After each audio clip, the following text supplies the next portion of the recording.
Welcome to the morning meeting. It's Wednesday. It's August 21st, and there's a lot going on. Thank you for joining. If you want to be involved in the conversation, please raise your electronic hand. If you're here on the two-way platform, if you're watching on YouTube, welcome. If you're here for the first time, this is a different kind of program.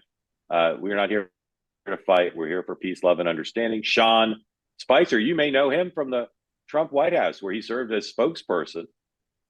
And Tim Hogan, who was here, dropped off and will be back soon as a Democratic strategist, who's worked for many leading figures, including Amy Klobuchar and Hillary Clinton. And sometimes we'd like to make this kind of a traditional show and actually tell you who people are. And I don't know what Tim's wearing, but I love it. Mustard, Tim, is that mustard color? Yeah, let's go with mustard. I think so. Yeah. This is my wearing it convention well. casual. All right. Thank you. All right. Here you go. All right. Vice President Harris is in Chicago today, staying at an extremely nice hotel. I won't say which one for security purposes, but I've stayed there before, and it's super nice and has a fantastic gym, which I bet she's using, where they brought exercise equipment to her room. She's got no public events. I wouldn't be shocked if she came to the hall tonight. We'll see.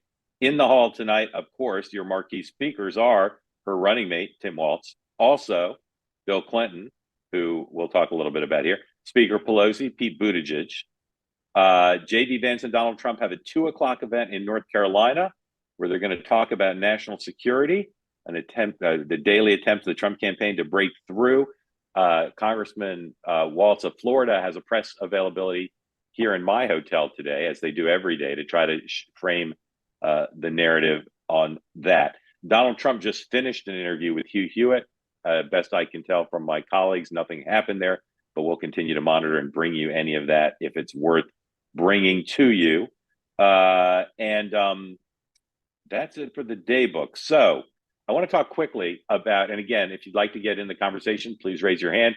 Love people who haven't been in before. Yesterday on the 3:00, Elise from the Silver State came in, and she was fantastic. She had the courage to join us. We hope more new people will raise your hands today and join us. Last night, or the first night, there was all this hubbub about Biden going well past midnight. Last night, Barack Obama went well past 11, and people said, "Oh, once again, the Democrats can't get their house in order, their act together." So, guys, I want to make sure everybody understands this, because it's so confusing to me. The official schedule, the line by line from the DNC, had Barack Obama beginning his remarks at 11:03 Eastern. So they're not trying to. I mean, they're not trying to get him done before 11. They're not even pretending. So people are confused about it. But given that, are they playing to Las Vegas and to Phoenix? What's the point going into 11 when everybody is wringing their hands about it? Sean. I mean, look, the networks, the big networks, ABC, NBC, CBS, are only supposed to planning to carry it for an hour. So you're getting free network time because they're not going to not carry, whether it's Joe Biden or Barack Obama. So it's. I mean, look. But my point is this is not an error. No, that's what I mean, though. Smart. They additional that's, coverage. Right. That's my point, though. The network said we're going to give you an hour, and then they said, "Great, we'll put Barack Obama at 11:02." What are you going to do? Walk away? So you're basically getting more for your buck. But the downside, Tim, is that they are losing some people. So some people aren't going to see Barack Obama. So you get an extra hour, but they're obviously doing it consciously. Again, you see all these stories that they're hand wringing and they got to shorten speeches, etc. They're not trying to finish by 11. Yeah, I mean, look, you potentially do lose some folks, but if you looked at the ratings so far, it doesn't look like there's really any significant drop off. It doesn't look like people are not tuning in. And I think most of this, look, yes, it's a prepackaged infomercial that runs at a set it's at a set time on broadcast, but people also consume the coverage of this in a lot of different ways afterwards, right? If you want to watch Barack Obama's speech, you're going to watch Barack Obama's speech on social. You're going to go find a YouTube video of it. So I don't think there's any real hand wringing here, but to your point, part of the problem with conventions is, one, you have politicians who talk too long, and two, you have a crowd there that's super energized. People get excited. That draws everything out. So the timeline is just much longer. Okay, but for the media people on this call, please stop writing stories about how the Democrats don't have their act together because they're going towards midnight. They're doing it on purpose. They're taking the trade-off.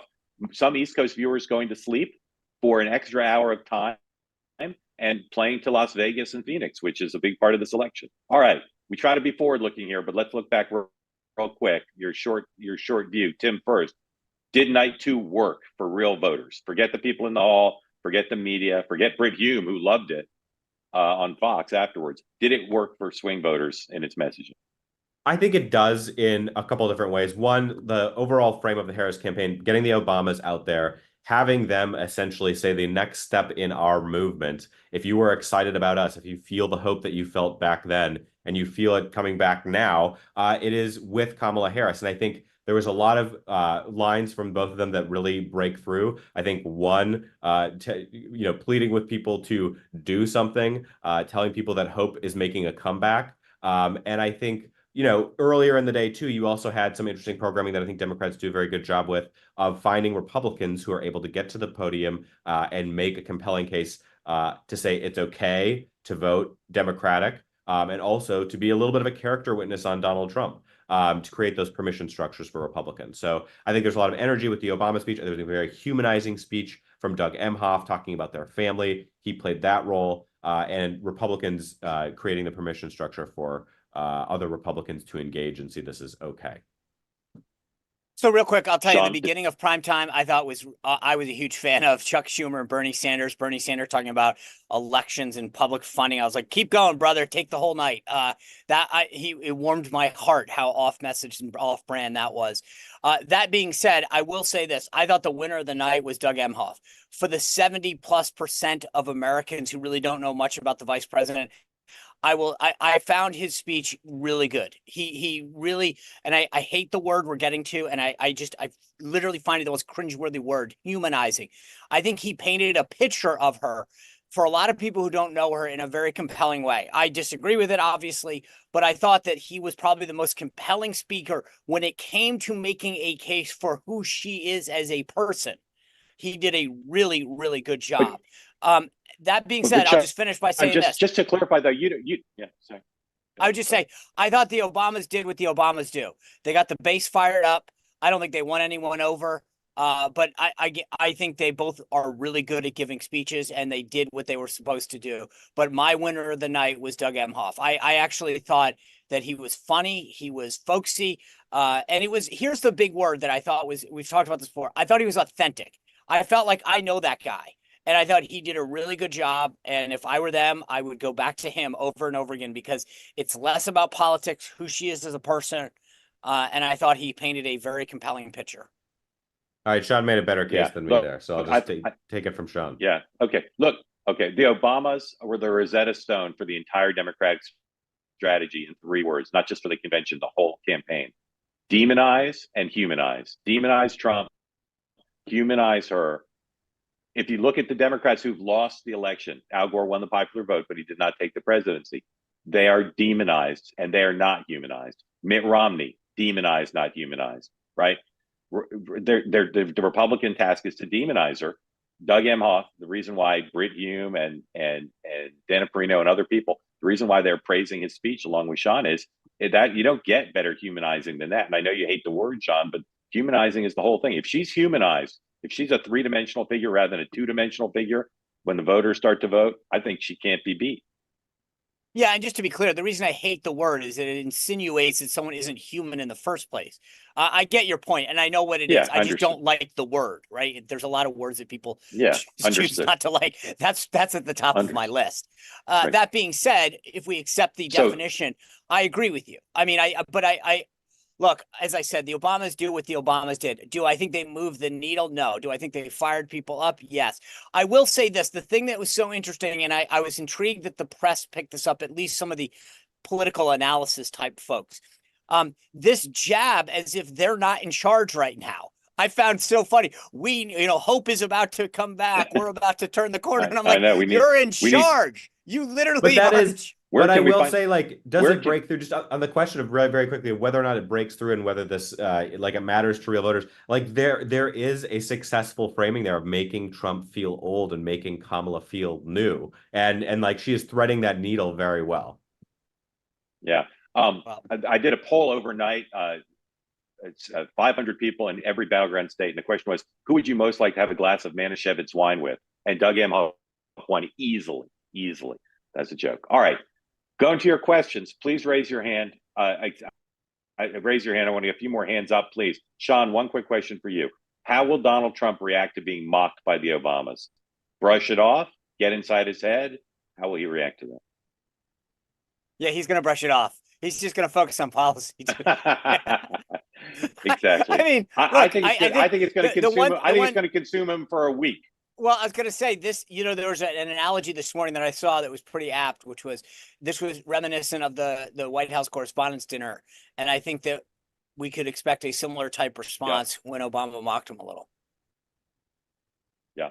He did an interview where he talked about how he respected the Obamas, but I don't think he'll be saying that anytime soon after last night. All right, let's go to you all. Again, come on in, ask your questions. We're going to start with what we like to call a known quantity, former governor of North Carolina, Governor McCrory. Governor, welcome. Hey, you're still not telling us who you're voting for because you host a show on PBS. Is that correct? that's correct. That's correct. But I've got a question for. Yes, sir. I have a question for Sean. Go ahead. Sean, all the Republicans that are now endorsing Harris, what are they asking for in return? I mean, if anything, I agree with many of their comments. They talk about they're conservatives, but are they getting Harris to moderate on any of her viewpoints on immigration, on criminal justice system, on the deficit, on conservative issues, or are they just in it to maybe get a position or just because they hate Trump so much? Are they getting something in return for the Reagan conservative? No. And the second question I have for the media, and maybe you can help me, is the surrogates. Not only does Harris not make herself available and the VP candidate, but the surrogates are not being asked any tough questions on the issues either by anybody. No follow through on any of the issues. And again, both conventions are not talking about solutions whatsoever. But the first question, I'm just curious, what are these people getting in return for the conservative cause, which I'm a part of, by the way? Right. First of all, I think it's a great question, Governor. I mean, I looked at the range and it's interesting because it is a weird, interesting range of folks and why they're doing it. I think some of them just want a clean conscience, but the bottom line is no, they're not getting anything. I mean, they're not getting anything from the cause. And what I kept finding interesting is if they had said something like, look, I'm a lifelong conservative, I'm a Republican, but at least her position on this gives me, alleviates a lot of my concerns. There's nothing. I feel like you're willing to. So anyway, the answer to the bottom line question and the quick answer is they're getting nothing.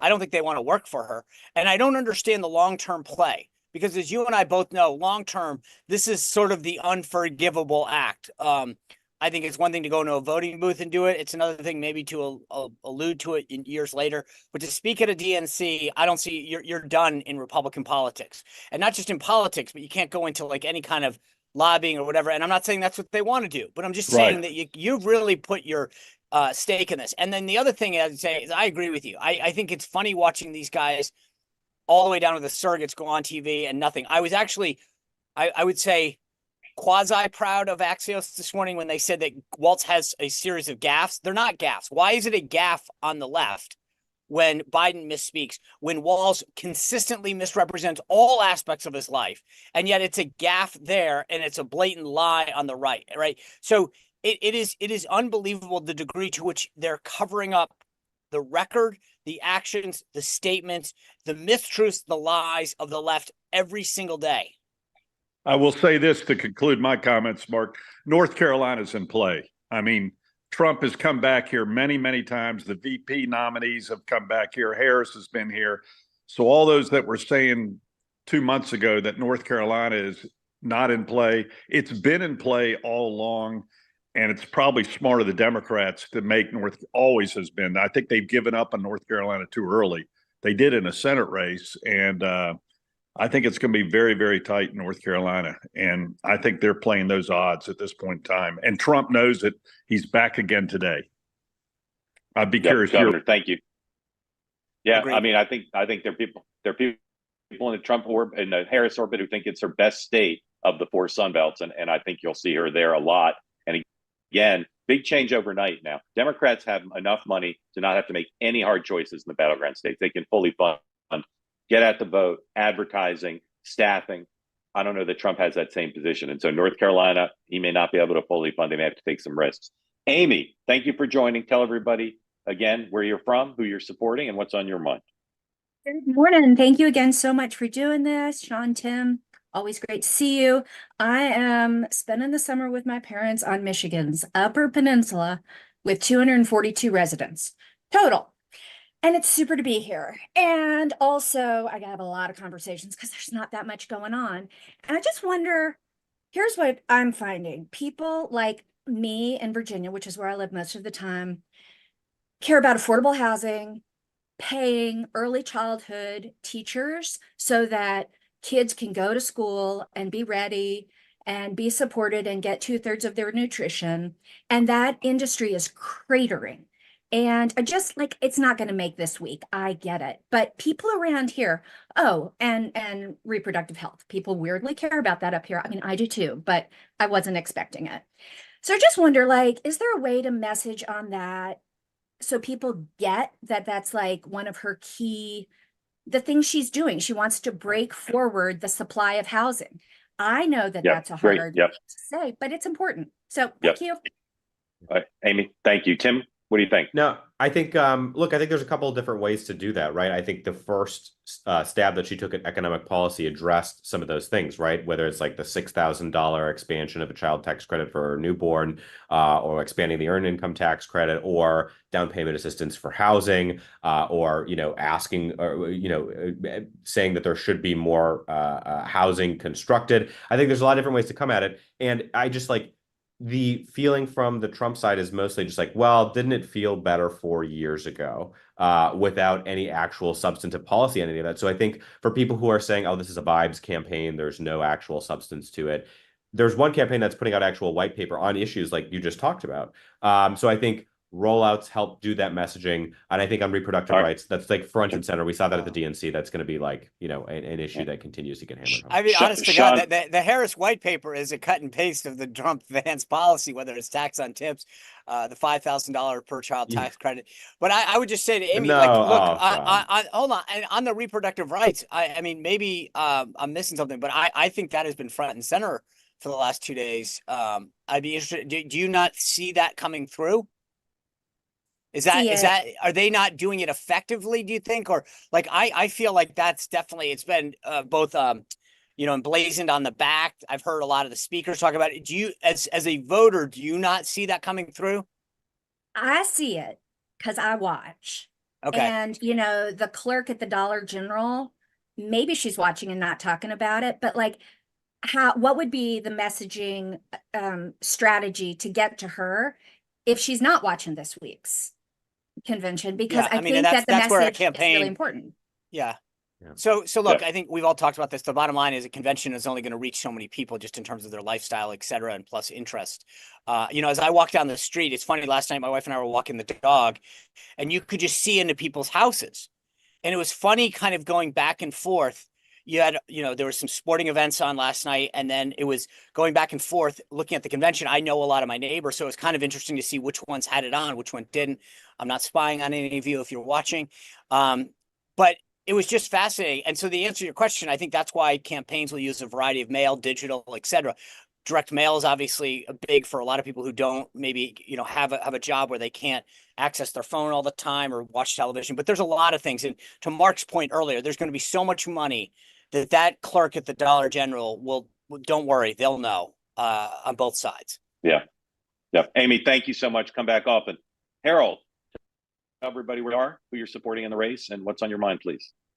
Thank you. I'm Harold. I'm from North Carolina.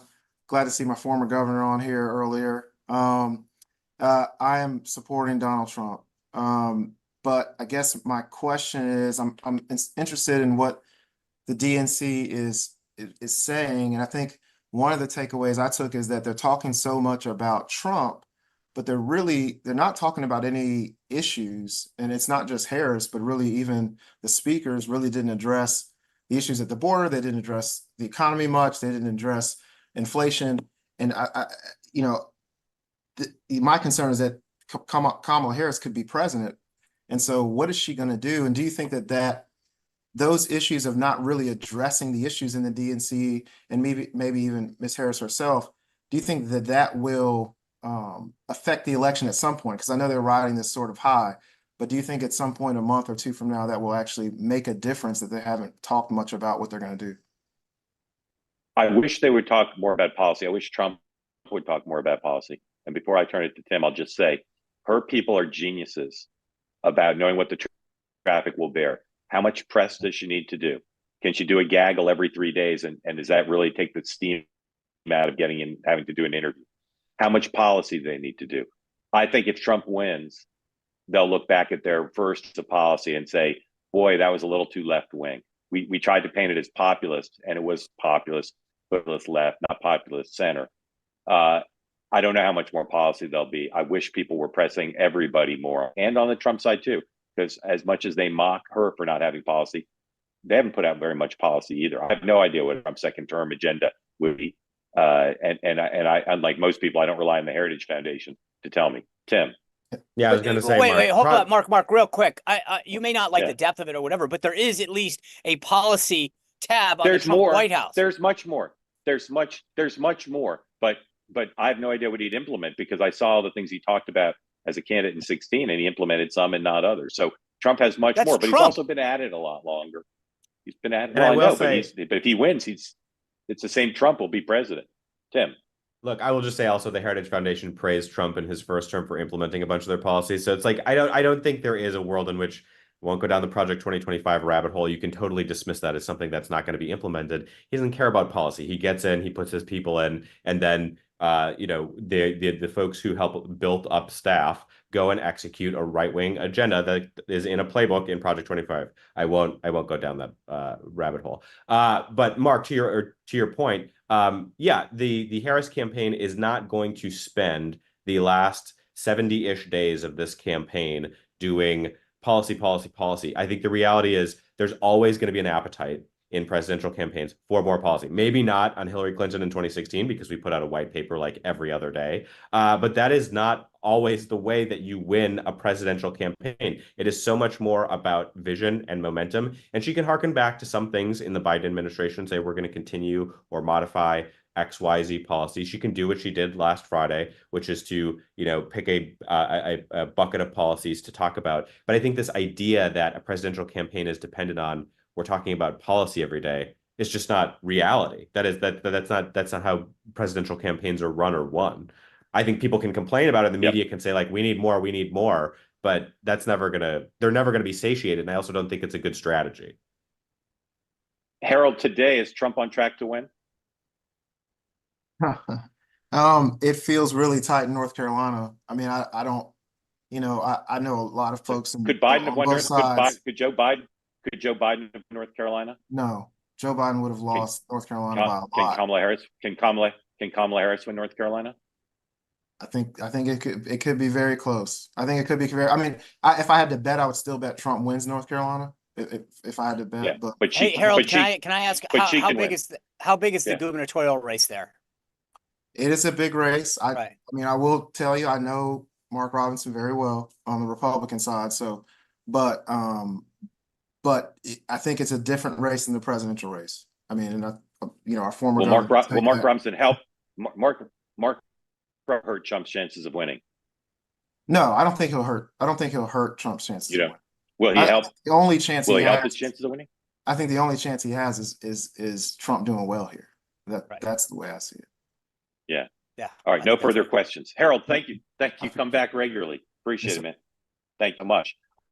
All right, let's get Emil in here, please. Unmute. Remind everybody where you are. You're unmuted. You're good. Remind everybody where you are, who you're supporting, and ask away. Well, thank you for the opportunity. And I really enjoy the show. I've been with you guys. I think I missed the first one or two, but then I caught up. And just to anticipate a question, I've been following you, Mark, since Game Changer, with your book, and I'm looking forward Thank to the you, next sir. book or books. Hey, listen, I'm Northern Alabama. I'm up in Newmarket, about 6 miles south of the Tennessee line. That's in Madison County. And I'm not supporting either candidate, but I will vote Democrat. I'd point out that I haven't supported a presidential candidate since 2012. I've always had a protest vote because I haven't been satisfied with either side through the whole thing. Be that as may, I just got a couple of quick things. I'm going to kind of address this to Sean, and in the spirit of all the understanding and love. I love you, Sean. No, I mean you're really insightful, but I just got a couple of points here, and I'm not a. By the way, I'll be, as I think I said, I'll be voting Democratic because I'm a never ever Trumper. You know, it's just full disclosure. I think I have a couple of questions for you. One is if Trump were to stick to the script and have less focus on the personal attacks, and all of that makes sense to me. But would it really make that much of a difference? Because he's been out there, what, 9 years now? People know who he is.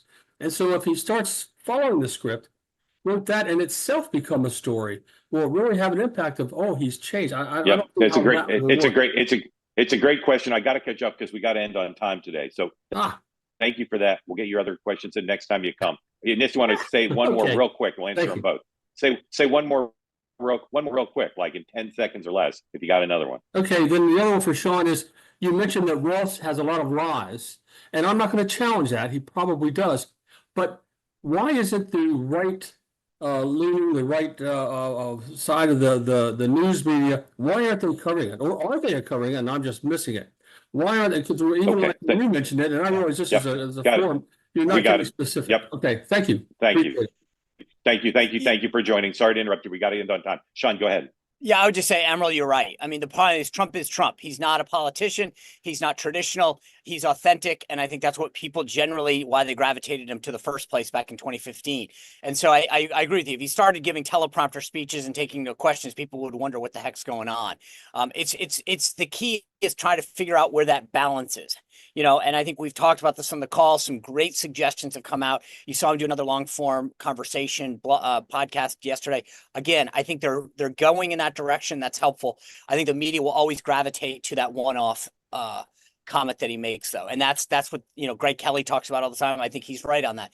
And then the last part, I apologize because this is what was the second, Mark? What was the second issue? The second was about the Waltzes with his misrepresenting. Oh, right. his I mean, best. look, Yeah. yeah. I mean, and I just think a lot of people on the right are talking about it, and a lot of people on social media. I was commenting specifically today. Axios, which is not exactly a right-leaning publication, called it out, but used the word gaffes. So it says, he has a history of gaffes, his military record, his family's use of IVF, his DWI excuse back in the day. And so my point is, even when it comes to covering that, they frame it as a gaffe, which is not what a gaffe is, by the way. That's misinformation. That's a lie. And I think that it's interesting how they frame people on the right versus how they frame people on the left. I do think the right is talking about it. I talk about it on my show every night at 6:00. I think a lot of folks talk about it on the right. To the extent to which, I don't know, but I also don't know that it's that effective. Going after Tim Walz over and over again might make you feel better. I'm not sure that it really moves the needle. All right, Emil, thank you so much. Please come back regularly. Sorry I have to cut you off a bit. Very grateful to you. We're going to stop here. Tim's not going to change his shirt, so if you see him around Chicago, get ready for the mustard experience from America's sweetheart, Tim Hogan. Today at 3:00, I'll be back for my afternoon program. But before that, the cast of the morning meeting will be appearing together as an ensemble on Megyn Kelly's show. So noon Eastern time. Come in if you can't get enough of Sean and Tim. This is your opportunity to see them in an entirely different environment, and Tim might actually have changed by then. I'll be back at 3:00. The three of us, same bad time, same bad channel, will be on again tomorrow 9 a.m. and more on my show at 3:00.